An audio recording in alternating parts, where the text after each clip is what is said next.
Voilà la boîte de la Sonos Beam. Alors, comme d'habitude, un emballage un peu intelligent. Le verrou de la boîte, c'est ça.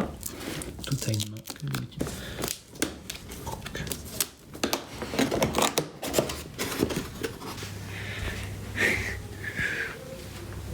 Voilà. Oh mon Dieu, la moitié de la taille et de la profondeur aussi. Et ben, on va continuer à déballer ça.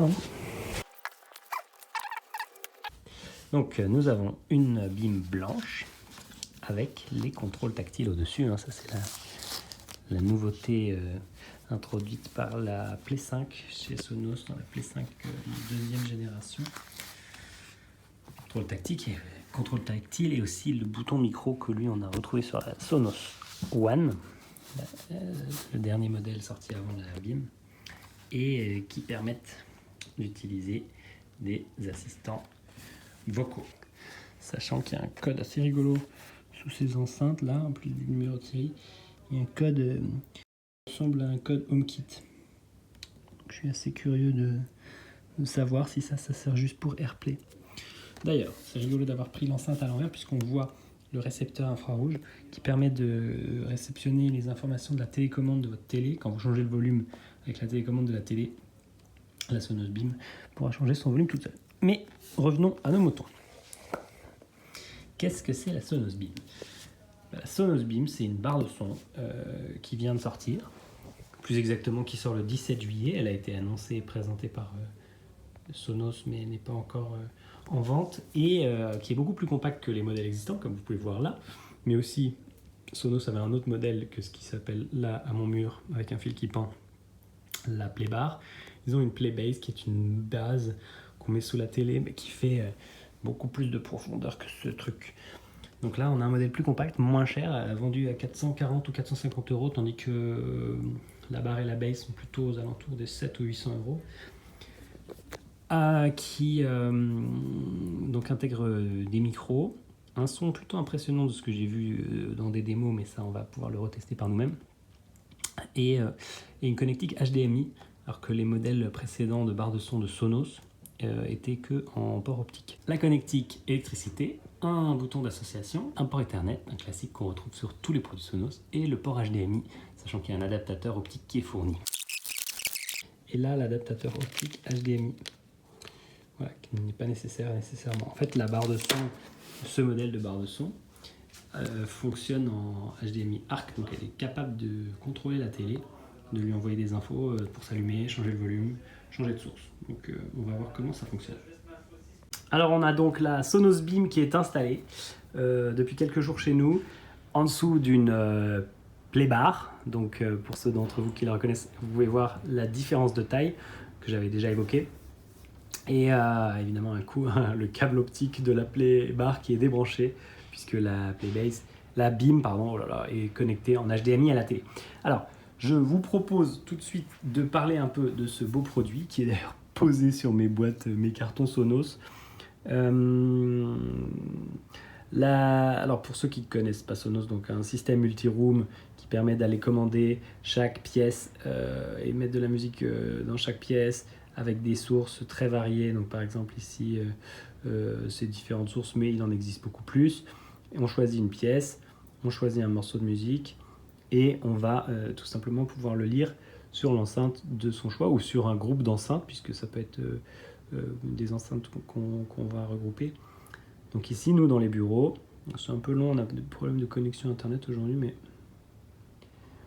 ici dans les bureaux, on a la salle de détente, une pièce cowork, un bureau, et toutes ces pièces-là peuvent être groupées pour jouer de la musique dans les différentes pièces ensemble.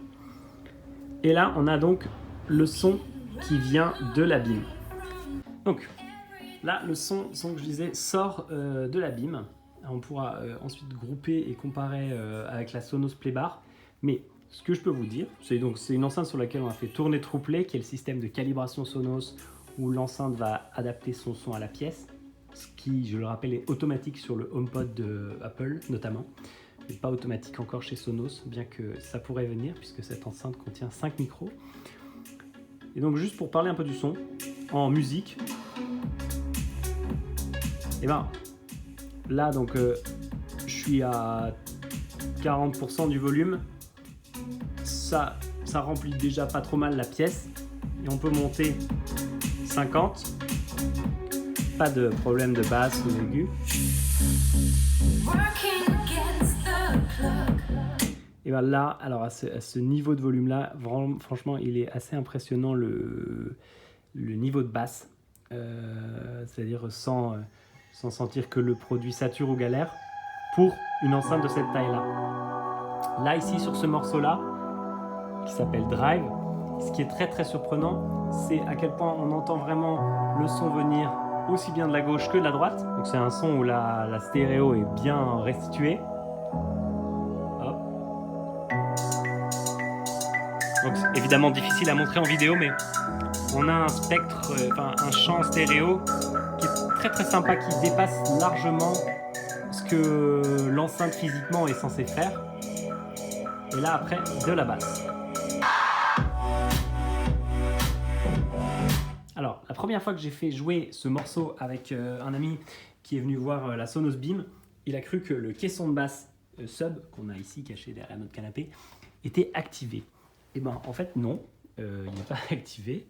Je peux vous le montrer dans l'app, il y a marqué sub inutilisé. Donc c'est bien juste la Sonos Beam qui joue avec un niveau de basse qui est impressionnant. Alors on est certes assez fort sur le volume, mais il faut se rappeler que vous n'êtes pas non plus un cinéma à la maison.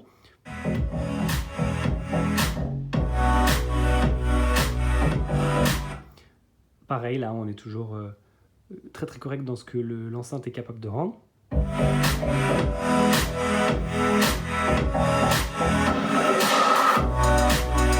Il n'y a que quand on monte à 100% du son, je pense qu'on peut sentir une très très légère, pas saturation, mais correction électronique, donc la limitation des basses, tandis que la partie médium et aiguë, elle est capable d'être rendue plus forte, mais c'est quasiment imperceptible.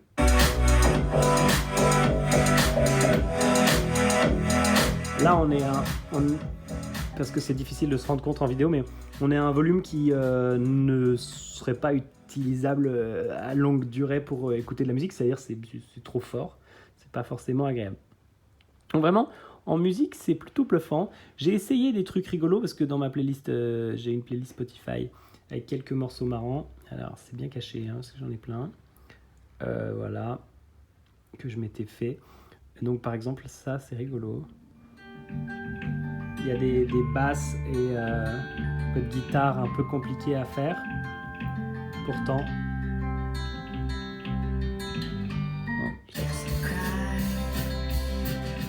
et quelques cymbales et tout, ça marche vraiment bien. Après, on a ça, du piano.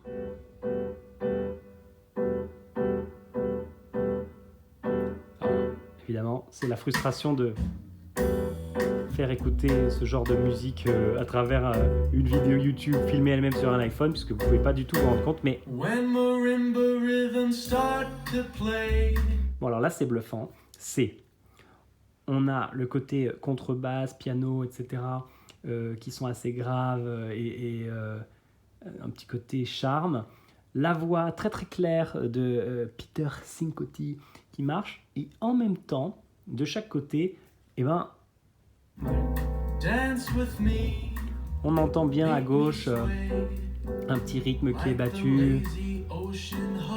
Donc vraiment, c'est très cool. Bon, je vais pas vous saouler trop longtemps avec de la musique puisque j'en ai 12 000 morceaux. Pareil. Ça, c'est quand même des morceaux un peu chiants à faire pour les enceintes parce que c'est très sourd et sa voix est très aiguë. Et plutôt dégagée. Donc ni l'un ni l'autre ne viennent se gêner. Là, pareil en termes de basse. Et là, on a un très bon effet stéréo avec des petites percus qui vont à gauche et à droite.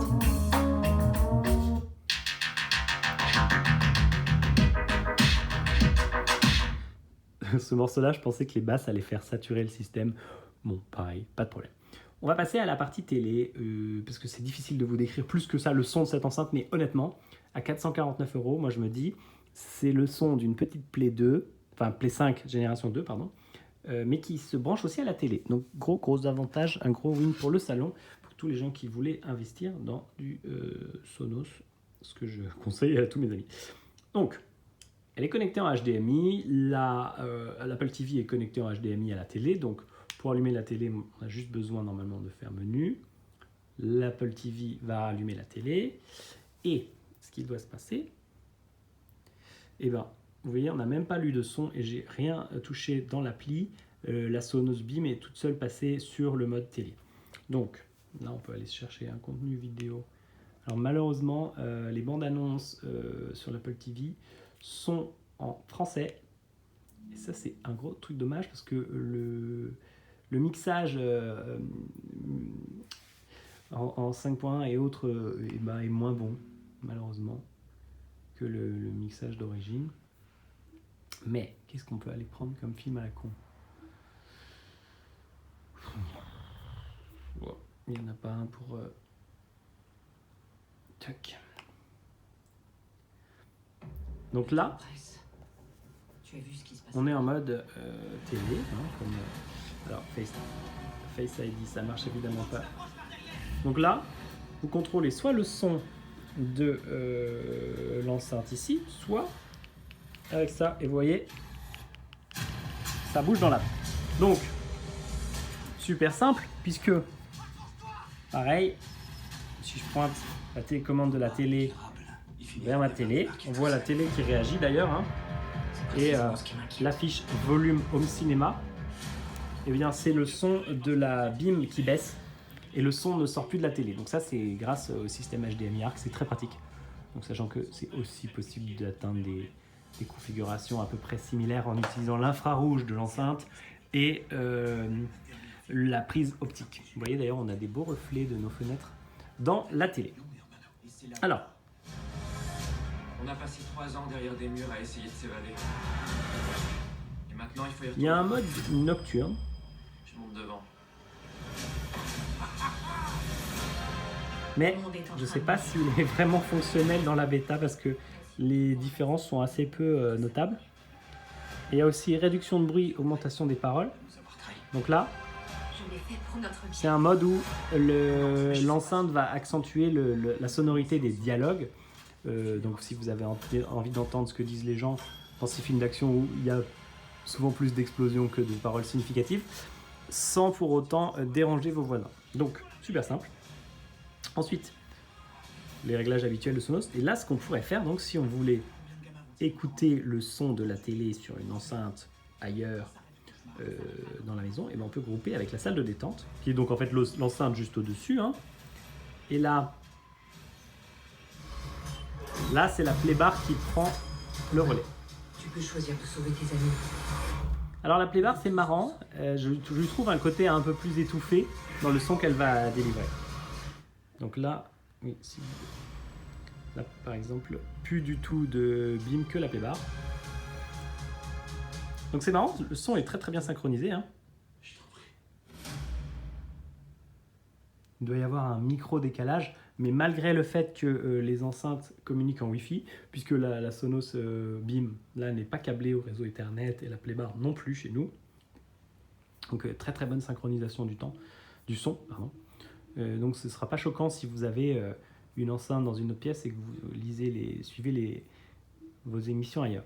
On n'a pas fait de setup avec les enceintes arrière dans le bureau, ça servait un peu à rien, puis on n'a pas assez d'enceintes. Mais donc ça marche très très bien aussi avec la BIM. Vous pouvez acheter 2 Play One, par exemple, et avoir un son plus immersif. Vous pouvez aussi... Voilà, là c'est vrai qu'on sent le léger décalage en ayant les 2 enceintes.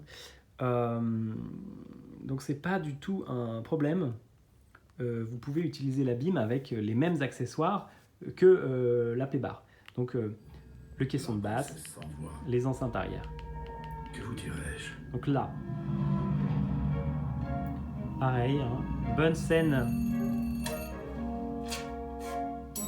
Eliza, dépêche! Mais avec des voix françaises affreuses. Donc, de ce que j'ai compris, même si ça m'étonne, il n'y aurait qu'un tweeter à l'avant de la BIM et qui, lui, va vraiment restituer l'ensemble, évidemment, des voix, des aigus, tandis que 4 woofers seraient situés de part et d'autre de l'enceinte, là, et viennent contribuer au côté stéréo élargi. C'est vraiment impressionnant. Bon, en fait, ça me fait toujours chier de ne pas pouvoir faire de meilleures démos qu'à travers l'iPhone, encore une fois. Donc, je vous invite quand même à aller voir cette enceinte et l'entendre dans des magasins. C'est quand même aussi un bon moyen de se faire un avis. Et puis, d'ailleurs, si vous l'achetez sur Internet, vous avez toujours, je crois, 45 jours pour la rendre sur le site de Sonos. On va rapidement parler de notre ami, l'assistant intégré, qui est Alexa. Rapidement, pourquoi ? Parce que déjà, donc, cette enceinte, je l'ai eu avant sa sortie, et je pense pas que tout soit encore finalisé dessus. Par exemple, quand on lui demande de jouer sur Spotify, elle dit qu'elle ne sait pas le faire. Mais par contre, on va pouvoir le faire sur de la musique, par exemple, ou sur du son. Et d'ailleurs, vous faire la démo, que normalement, ça fonctionne quand on est déjà en train de lire du contenu. Donc, on relance notre vidéo, je ne touche à rien, et je vais dire Alexa. Viens vite. Alexa. Évidemment, ça ne marche pas. Normalement, il y a 5 micros, mais Alexa, mute. Elle est sourde. Voilà. Évidemment, c'était l'effet démo. Et bien, écoutez, cette vidéo n'est pas truquée. Et donc là, le petit témoin vert s'est allumé sur la BIM qui signale qu'elle est en mute. On peut rétablir le son soi-même. On peut aussi couper les micros des services vocaux. Donc là, il n'y aura plus possibilité d'appeler Alexa. En quoi Alexa ? Je suis incomplète. Il Alexa, me voit baisse le son. tel que je suis. Ah, voilà. Donc, je peux pas faire beaucoup d'autres choses. Par exemple, on va couper cette vidéo. Alexa, joue Elton John sur Spotify. La musique de Spotify n'est pas prise en charge sur cet appareil. Alexa, joue Madonna sur Deezer. Deezer n'est pas pris en charge sur cet appareil. Alexa, Alexa, Alexa, joue Madonna sur Amazon Music. Lecture aléatoire des titres par Madonna. Et alors là, je pense que c'est une limitation de la bêta, mais pour l'instant, elle ne change pas toute seule de mode. Donc, encore une fois, rappelez-vous, c'est une bêta, ça doit fonctionner sur le produit final. Et alors moi, j'avais en plus un peu fait des conneries, c'est-à-dire que quand Alexa est devenu disponible en anglais, j'avais été connecté mes comptes et tout, et je pense que j'ai un peu foutu la merde. Et limite de la domotique, et il faut trouver des façons de s'intégrer qui soient intelligentes, eh bien, dans l'appareil, dans la maison connectée Alexa, on me liste les choses qui sont à mon domicile, alors que là, je suis à mon bureau, et pas les appareils de mon bureau. Par exemple, on a des lumières Philips Hue ici, et elles ne sont pas détectées. Donc c'est un peu galère, ça, pour l'instant. Moi, je suis pas fan de l'intégration Alexa. Il faut savoir que Google Home sera intégré à Sonos. Il n'y a pas encore de date annoncée, mais ça devrait être courant 2018. Ça a été affirmé par le boss de chez Sonos. Alors j'ai eu quelques questions de votre part sur la Sonos Beam. Je vais essayer d'y répondre. Il y a une question de Maxime qui demande si le son est bon. Le son est plutôt pas mal. Surtout assez surprenant, sachant qu'il y a un seul tweeter apparemment dans l'enceinte. Ça me paraît un peu bizarre, hein, mais ce sont les infos qu'on peut retrouver un peu partout. Par rapport à la Playbar. Alors la Playbar, elle est là. Et avec en dessous la Beam. Et ben, la Playbar, elle est plus puissante. Elle a un son qui est différent. En fait, c'est difficile de dire qu'il est moins bon ou meilleur. Les deux ont leur propre empreinte acoustique, un peu, on pourrait dire. Elles ont leur façon de sonner qui sont sympas. Et de toute façon, même si au début, quand on les compare, ça choque, on se fait très vite à l'une ou l'autre. Donc après, les différences, c'est le prix. La Playbar coûte beaucoup plus cher. Elle coûte quasiment 800 €, tandis que la Beam, elle coûte 450 € environ. Donc le choix financier peut être fait. La Playbar, elle sera faite pour une petite pièce plus grande, alors que la Beam, elle peut s'adapter à des salons plus petits. Donc la Playbar a plus de puissance. Intégration avec les Sonos 1 et 3 dans la même pièce. Alors ça, c'est fonctionnel. Vous pouvez avoir en enceinte arrière une paire de Sonos One, une paire de Sonos Play One, une paire de Sonos Play 3, une paire de Sonos Play 5. Ça fonctionne, que ce soit la Playbar, la Playbase ou la Beam. C'est fonctionnel. Dans les autres pièces, on peut grouper les enceintes. Donc si vous avez une enceinte dans la cuisine et que vous voulez entendre les infos qui sont en train de passer sur la BIM dans le salon, c'est possible. Donc ça, c'est pas mal. Ensuite, on a une question de New York 216, qui a comme pseudo New York 214. Bon, ok. Sur l'utilisation d'Alexa. Alexa qui répond. Alors, à l'utilisation, pour l'instant, pas énormément d'avantages. Déjà parce que je suis sur une bêta, donc toutes les fonctions ne sont pas encore disponibles. Je ne suis pas sûre. Donc, j'arrive pas à contrôler, par exemple, Spotify. Par contre, j'arrive à faire baisser le son de l'enceinte, etc. Je peux pas allumer ma télé parce que j'ai pas d'Amazon Fire Stick. Le contrôle du multiroom à la voix, c'est donc pas encore ça pour moi. Mais j'ai pas eu l'occasion de l'essayer énormément. Sur la différence de spatialisation avec la soundbar, donc je pense que là tu voulais parler de la playbar, et ben c'est assez surprenant puisque vraiment la BIM s'en sort très très bien. Et c'était aussi impressionnant quand je suis allé voir une démo, à quel point on a vraiment l'impression d'entendre le son arriver de beaucoup plus loin à gauche et à droite de la télé qu'il ne vient réellement. Et Romain Heuillard qui demande si la barre est compatible HDMI CEC. En fait, elle est compatible ARC. Donc, est-ce que elle s'allume toute seule lorsqu'on allume l'Apple TV, qui allume la télé, Alors, il faut savoir déjà que les produits Sonos sont en fait toujours allumés. Ils sont en veille quand on s'en sert pas. Donc, on n'a pas besoin de l'allumer. Par contre, la barre bascule automatiquement sur une source TV dès qu'elle reçoit du son depuis la télé. Donc, ça, c'est assez pratique. Le HDMI ARC, ce que ça fait, c'est que on relie les deux avec le câble, alors que les anciens produits Sonos pour la télé se connectaient en câble optique, ce qui avait l'air de paniquer plusieurs personnes. Là, ça marche en ARC ou en optique, il y a un adaptateur qui est livré avec. En ARC, on a donc juste à connecter la télé sur le port ARC de la télé et la Sonos BIM en HDMI. Et le son de la télé va automatiquement sortir par la BIM. Ça va tout seul désactiver le son de la télé si la télé est compatible avec ces commandes-là. Donc on n'a pas vraiment besoin d'allumer ou éteindre. Et effectivement, un avantage, c'est qu'on peut donc contrôler le son de la Sonos BIM avec la télécommande de sa télé ou avec la télécommande de son Apple TV. Il faut savoir que ça, c'était quand même déjà possible avec les autres produits Sonos tels que Playbar et Playbase, puisqu'ils ont des récepteurs infrarouges, ce que ce produit a aussi, qui vont être capables de recevoir les signaux de la télé et de les convertir pour s'en servir. Donc ça marche très très bien. Dernière question. d'Alex45, un pseudo un peu dur à lire. En comparaison avec la Playbar, niveau puissance, c'est vraiment bien ou un peu juste? Bien, c'est moins puissant que la Playbar, mais ça n'a pas intention de rivaliser avec. Mais c'est aussi fait pour des pièces qui sont un peu moins grandes. C'est-à-dire que dans un salon de 25 à 35 mètres carrés, c'est largement assez. Nous ici, c'est installé dans une pièce qui est un peu notre pièce de vie au bureau. C'est dément, hein. Il n'y a vraiment pas besoin de plus. En tout cas, le ressenti que j'ai sur la BIM, c'est un peu la même chose que quand la Playbase est arrivée, c'est-à-dire toute la techno et le son qu'on connaît de la nouvelle Play 5, on les retrouve ici. La capacité à avoir des graphes très impressionnants dans un appareil qui n'est pas très encombrant, la précision, etc., ils sont là. Donc voilà. Et aussi, oui, c'est vrai que pour répondre à tous sur vos questions concernant Playbar versus BIM, la BIM, elle va être capable de gérer l'AirPlay 2 à sa sortie et aussi les micros embarqués pour les assistants vocaux, ce que n'ont pas les Playbar et Playbase. Alors, je sais que cette vidéo est tournée un petit peu rapidement et malheureusement à l'iPhone. Je suis tout seul pour la faire au bureau et c'est un peu compliqué. J'espère avoir un peu fait le tour de la Sonos BIM, de ses avantages et de ses inconvénients. Enfin, le seul inconvénient que je peux lui trouver, c'est qu'évidemment, si vous avez un très très grand salon, il vaudra mieux opter pour Playbar ou Playbase. Mais la BIM, moi, elle me séduit beaucoup parce que je trouvais la Playbar vraiment très chère. 800 €, c'est un budget.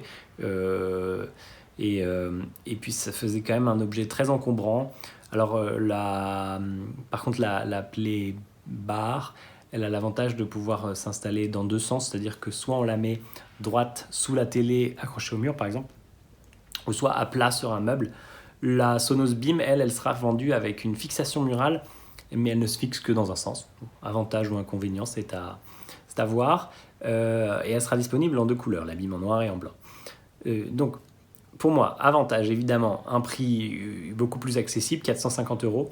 Je pense que c'est pas spécialement cher pour le produit. Alors, j'entends souvent des gens dire oui, mais gna gna, une enceinte Sonos, ça coûte 200 euros. Ouais, mais en fait, une bonne enceinte, ça coûte un petit peu d'argent et c'est pas démesuré. Et c'est des produits qui durent longtemps. J'ai des clients qui ont des anciennes Sonos, des premières générations, qui fonctionnent encore, qui bénéficient encore de mises à jour. Et ça, on peut pas le dire de beaucoup de fabricants de produits high-tech. Donc je crois qu'il y a un vrai engagement là-dessus qui est cool et on investit dans quelque chose qui est prévu pour durer, quand même bon. Et puis, mieux vaut mettre 20, 30 ou 40 euros de plus dans un appareil et avoir un son vraiment agréable et un vrai développement tech que d'économiser quelques euros et de se retrouver avec quelque chose qui est merdique et pas du tout mis à jour. Par exemple, j'avais essayé les enceintes connectées de Bose et désolé, mais leur appli elle est pourrie, leur truc il est connecté à rien du tout et il n'y a aucune intégration avec des assistants vocaux, ou il n'y a pas vraiment d'évolution dans le système. Chez Sonos, ça bouge en permanence. Alors, c'est un challenger par rapport à du Bose, par rapport à du Samsung et tout, mais ça a été les précurseurs sur le multi-room abordable à tous. Et je pense qu'ils continuent aujourd'hui. Donc, je trouve ça cool qu'ils aient lancé cette enceinte, en fait. Je trouve que c'est vachement bien parce qu'elle adresse ce gap où plein de gens n'achetaient pas de Sonos parce qu'ils voulaient se brancher à la télé, parce que c'était trop cher, 800 euros pour une Playbar ou une Playbase. Et là, avec 450 euros, on peut acheter une enceinte qui, même si on n'a pas de télé, elle aurait limite du sens. Et si on en a une, eh ben, elle va permettre d'améliorer son expérience de la télé, parce que c'est vrai que le son d'une télé seule, en général, c'est un peu nasillard, et d'écouter de la musique. Et je trouve que là-dessus, ça marche vachement bien. Donc moi, j'ai prévu d'en acheter une pour chez moi, même si pour l'instant, l'appartement est un peu vide. Et ben, à Noël, ça fera sûrement un très beau cadeau pour tous vos amis. Si vous avez d'autres questions que les questions qui m'ont été posées sur Twitter, n'hésitez pas. Je pense que j'ai peut-être encore le droit d'avoir l'enceinte pendant quelques jours. Et puis de toute façon, après, je vais en acheter une. Je sais, ah oui, c'est vrai que j'ai oublié de mentionner. Parmi les choses dommages de ces enceintes, mais c'est la philosophie de Sonos, elles ne sont pas compatibles DTS, elles ne sont pas compatibles Dolby Atmos. La réponse de Sonos sur le Dolby Atmos, c'est que de toute façon, pour en profiter pleinement, il faut beaucoup plus d'enceintes que ce que permet leur système. C'est-à-dire qu'il faut du 7.1 ou plus, des enceintes au plafond, etc.